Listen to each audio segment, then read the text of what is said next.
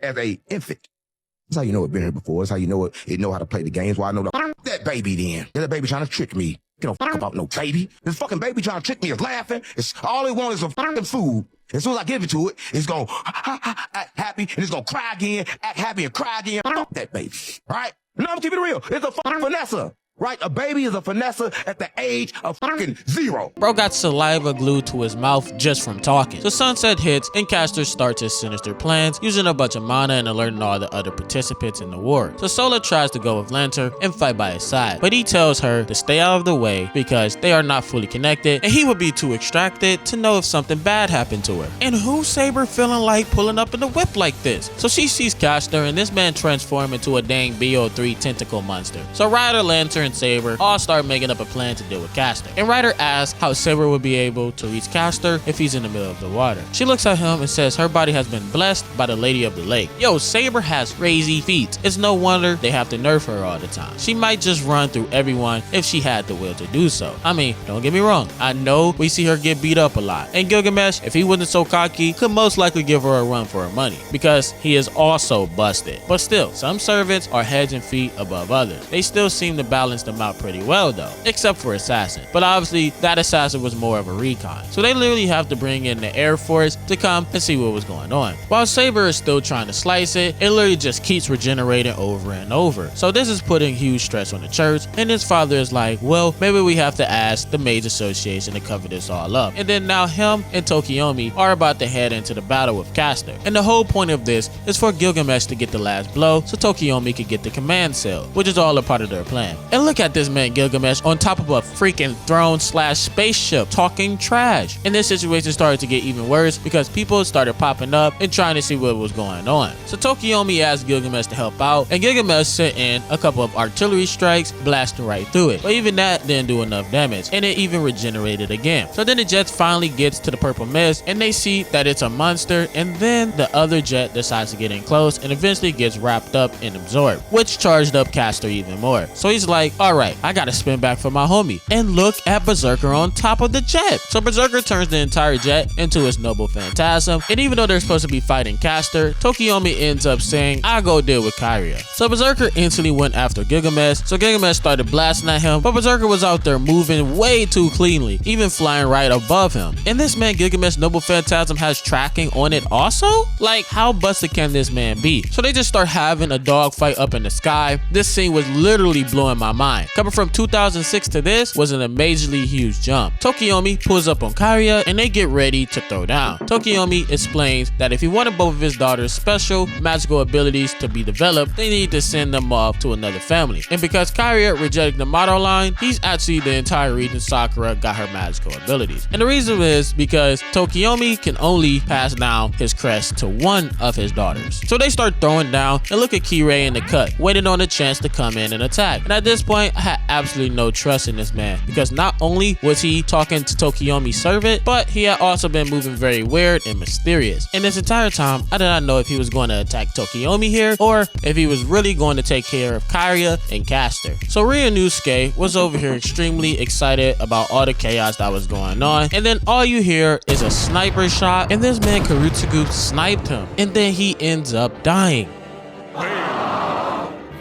So the reason why Caster didn't go away is because the servants also have their own mana supply. So Caster's like, I'm going to send you a gift to the next world and do a show that is so wonderful. So they're all talking to each other and coming up with a plan to see what they have to do to beat Caster. Because this monster is basically immortal and they have to destroy this thing in one single blow. And he could do that better than anybody else than our young girl Saber. But the thing is, she is still nerfed from Lancer. So Kyria was still trying to kill Tokiomi and it's really not going good. And Saber is still dealing with Caster. The writer says he would transport Caster into his realm so it doesn't go and consume all the humans. And Gilgamesh and Berserker are still boxing in the area. They are going crazy. Tokiomi finally stops playing with Kyria and burns this man alive. And then he falls off the edge of the building. So Kurutsugu comes up with a plan asking if Ryder can use his reality marble to transfer Caster into a certain place. So he tells him to make him do it at his marker because he's going to set off a flare gun to give him a signal. It then says to tell Lancer that Saber left hand holds an anti-fortress noble phantasm, and this is basically a noble phantasm that has a high output attack designed to destroy enormous fortified structures like castles, fortresses, and strongholds, literally things exactly like Caster. And it usually comes in a form of giant magical constructs, large-scale explosions, or massive beams. So Lancer hears this and ends up breaking his curse on Saber so she can strike down this man. And is this how he always has only one spear?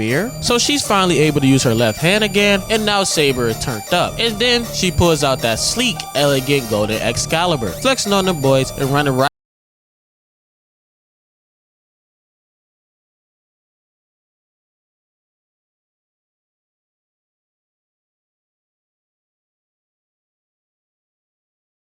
I think he's about to finally finish this man off, but instead he revives him, and look at that devious smile he has. He's cooking up a sinister plan. So Ryder's reality marble has finally reached its limits, and then Lancer finally gets Berserker up out of the jet, and this man was about to light up Saber with a minigun until Gilgamesh came in and just started raining down on Berserker once more. And look at Gilgamesh, always posted up, elevated somewhere. Who he feeling like? So Kurutsugu finally gives them the signal on where to drop Caster. Then Saber starts charging up all her mana, activated her noble phantasm, and then she wipes Caster off the map. And then we get a view of Zon Dark, and I'm not going to lie, she does look a lot like Saber, but I don't understand any of this yet, so maybe this is part of another Fate route in the main plot or in the spin-off series, like I said before. My lovers, you know what to do in the comment section. So both the kings were watching her, and Ryder says yes, it was brilliant, but the thing about it is, I can't look at her because it's way too sad to know that a little girl had to take on the entire burden of Britain. And I'm pretty sure that Saber became king at the age of 16, and I think she ended up dying in her timeline around 30 something. And now as soon as Caster was killed, this girl got her arm chopped right off by Maya. And remember, Lancer cannot sense when she's in danger because they are not fully connected as servant and master. And then Maya ends up knocking this girl out. And I've never seen this in any other show. She points the gun at the hand, puts her hand in front of it so the blood doesn't get on her, and then shoots the command seals. So the overseer of the church and Kanef are having a conversation because Kanef is actually a part of the mage association. Association. So he's asking him for help, and Kato is like, alright, so since Lancer helped out with defeating Castor, where's my extra command seals? We have witnesses also who have said that he's helped. But the pastor was like, I don't even know if I could call you a master anymore because you don't even have your command seals anymore. And Kato says, my fiance is just my temporary replacement as a master, and she's going to give it back to me. Plus, me and Lancer are still bounded together, and I'm the one who has the declaration of being a master, which was submitted by the church in my own name. So then he's like, alright, whatever bro, I'll give you the extra command seals, very well then. And he ends up giving him the command seals, so he becomes Lancer Master once again. And then he slimes out the pastor. Oh my goodness, there's literally no one you could trust out here. And the reason why he did this is so nobody else can get an extra command seal. So Lancer has to go to Kanoth and tell him that he's lost Sola. And obviously Kanoth is going crazy. So Saber and Icevale pull up on Lancer and Kanoth because obviously Kiritsugu is the one that told them to come here. And finally, Saber and Lancer are able to have their noble one-on-one that they've been waiting for. They walk up to each other and put their weapons together like they are boxing. They instantly start going at each other. He pushes her back and she's like, alright, come at me, and goes right back at him, swinging down. Lancer sidesteps, trying to hit her on the side, but she dodges that and knocks it back, making them go back a little bit. But Saber's not playing any games and closes the distance instantly, swinging at him a couple times. Now neither one of them are at full power, and they did just fight Castor. And Saber, she must be a Super Saiyan in her other life, because she's like, I'm not going to use my left hand right here. That would be dishonorable. I already know we both are weak. I want this to be even. So while Saber and Lancer are going at it, Kanoth is in the cut watching, and he turns around and sees Kiritsugu has his wife with a gun to her head. And he's like, hey, don't say a word. So he throws him a paper, and the paper basically is a magical item used by Magi to form an unbreakable contract. In this contract, Kiritsugu tells them that he is not allowed to hurt her or him as long as he tells Lancer to commit seppuku, and to use the command seals to force Lancer to do so. So now this man has to make a decision. Let his fiance die or let Lancer go bye-bye. So they both probably would die anyways, because he can't even protect himself from Saber and Kiritsugu in this state and protect his fiance. But once again, it's a contract, so Kiritsugu can't break his promise and injure either one of them. So Saber and Lancer are just going at it, doing some clean stuff. I mean, Saber is over here dodging and looking away from the camera, catching off guard flicks. What does she feel like? Zeph? And then she jumps on this man's spear, turns around, and then tries to hit him with a spin. He just barely blocks it, but the squabble did not last very long because Lancer ends up stabbing himself and going out in the worst way. He turns around and curses everybody because they trampled not only on his pride, but also on his honor. And he used to be a knight back in the day, so Saber also knows how important this is. And this is when I knew Kiritsugu was a cold dude. He goes and lights up a cig right in front of him and then tells him, well, I keep my promise. I cannot hurt either one of you because of the contract we signed. And then boom,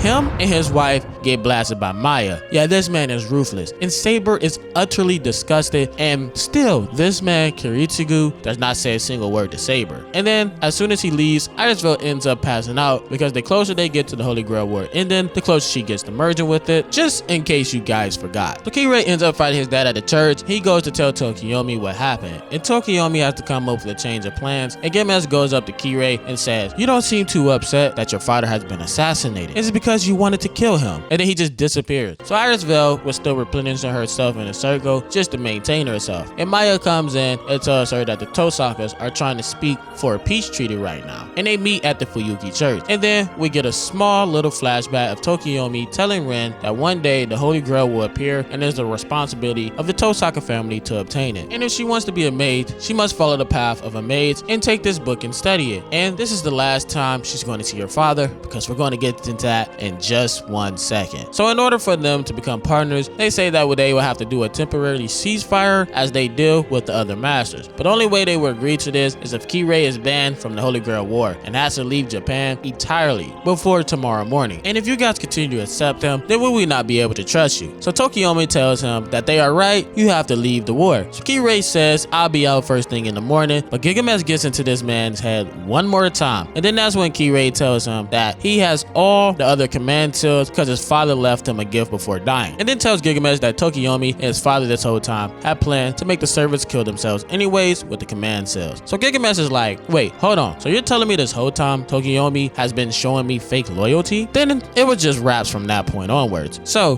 they are obviously about to team up. So before Kirei heads out, Tokiyomi had a gift for him with this weapon. And this man uses this weapon right back on him and takes Tokiyomi off the map. Now now they are actually master and servant between Gilgamesh and Kirei. So now it's time for my favorite part, the backstories. So Kiritsugu used to be on a remote island with all his friends, living peacefully away from the city or anything like that. And this girl Shirley is one of his best friends. She's basically like a big sister. They even changed his man name to Carrie here instead of Kiritsugu. Now meet his dad. He does do magic and he is experimenting on flowers, altering their flow of time. Hence is how Kiritsugu probably has the ability to alter time. And right now, he's only letting Shirley do some of the experiments because she has knowledge and everything. And for now, for him, it's just a little bit too early. So Kiritsugu's dad doesn't spend any time with the villagers here. And everybody here absolutely despises him. Even the pastor was telling Shirley, like, stop going over there to that guy. So Shirley shows him a holy knife that was gifted to her. They start going on an adventure on the island, talking to each other, going into the water and everything. And she tells Kiritsugu that she guarantees that he would be able to change the world. And I want to see it when you grow up. And I will stay with you until then. So anytime a guy and a girl get close in an anime backstory,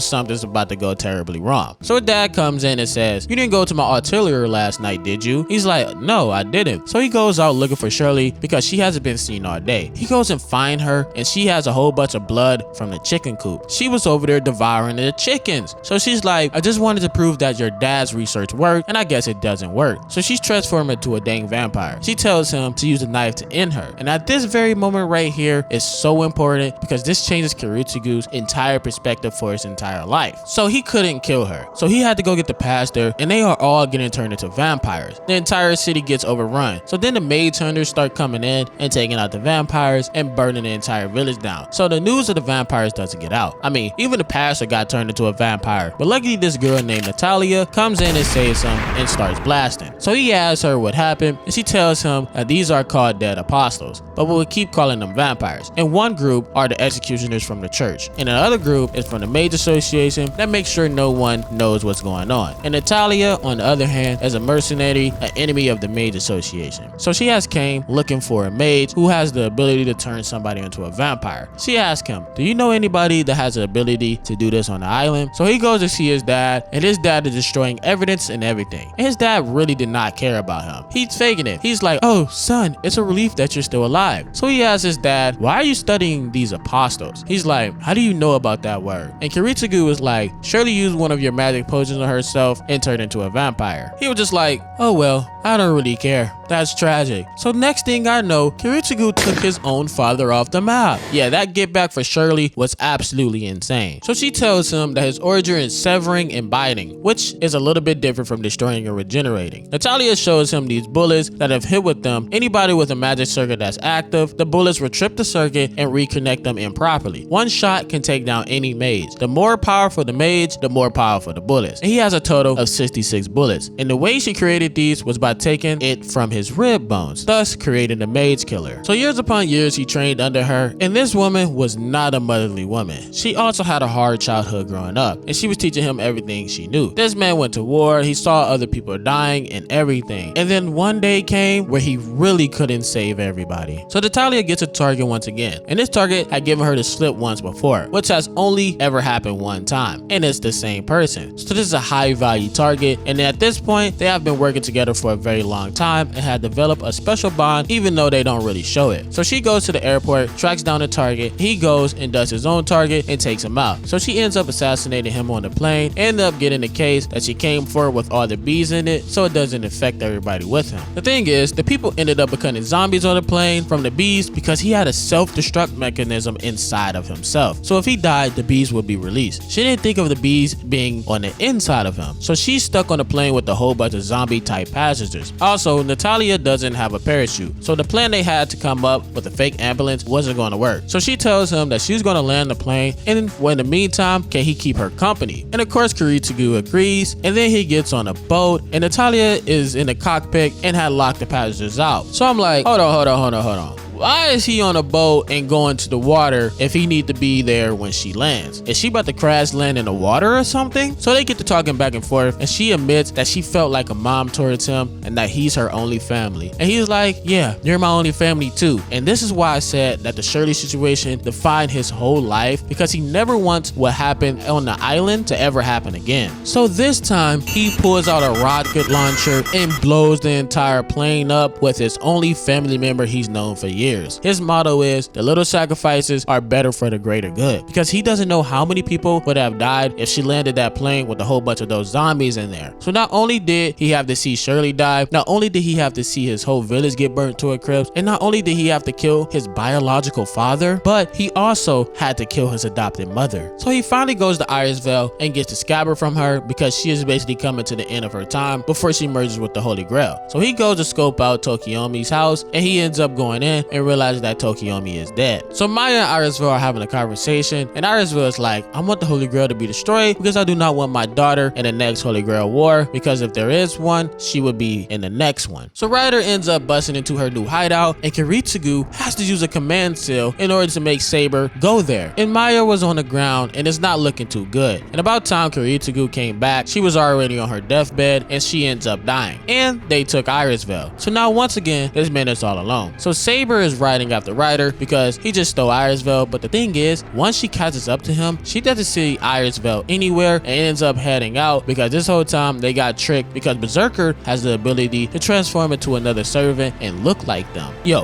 what can't Berserker servants do? So Kyria had to use 2 command seals in order to control Berserker to do this. But the thing is, Kirei has more command seals and gave them back just like that. Kirei then tells Kyria to meet Tokiomi at the church at midnight exactly, because he will be waiting on you. So he pulls up to the church right on time and sees him sitting there and watches him fall over and see he's already dead. And guess who walks in at the same time? His wife. And she's like, no way you just killed my husband in front of me. Is this how you're going to repay Sakura? And technically, wouldn't they be like brothers and sisters-in-law or something like that? Or do I have that wrong? You guys could definitely let me know. But then this man loses his mind and ends up taking her out also. Yo, I swear nobody can tell me this series is not a 10 out of 10. And guess who was watching this whole time? They were just sitting up there chilling, drinking, and watching it all go down. And this is not where it stops. No.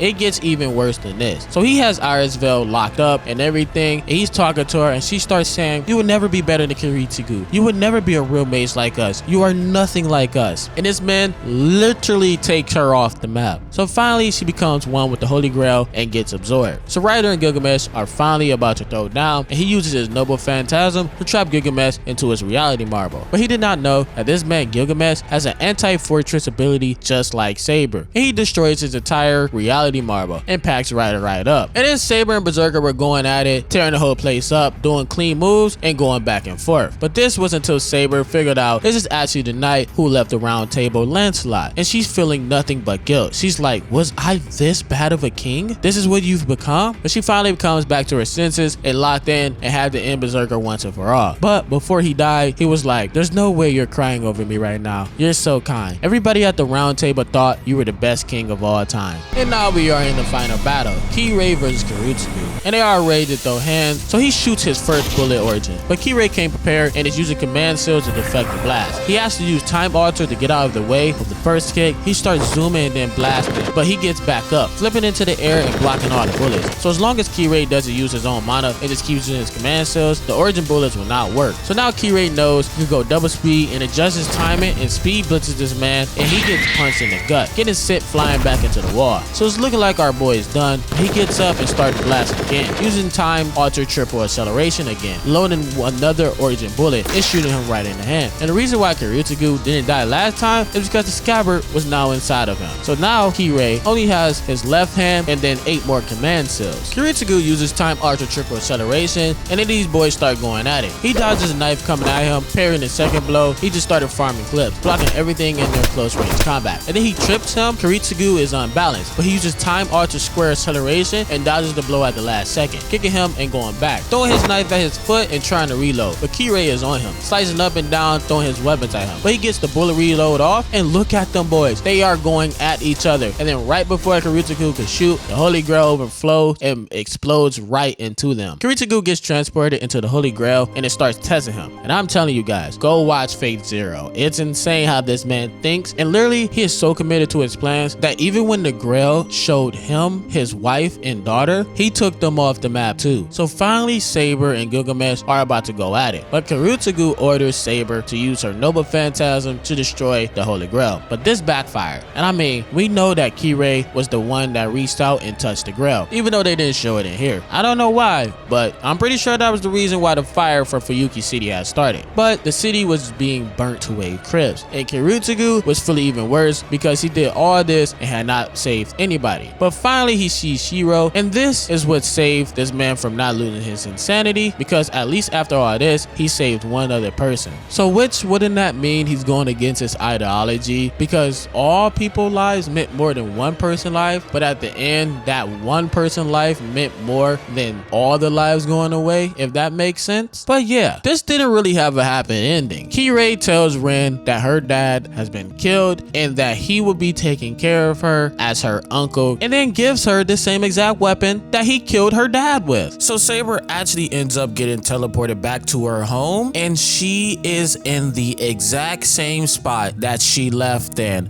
once again. And also, the most sad part about this is because Kiritsugu didn't win the Holy Grail War and his wife is dead, they never released the barrier around the castle to let him come back and see Elia ever again. And that's the end of Fate Zero. I love this so much. Highly suggest you guys watch Fate Zero, but if you love this video, go check out Fate Stay Night 2006. Peace!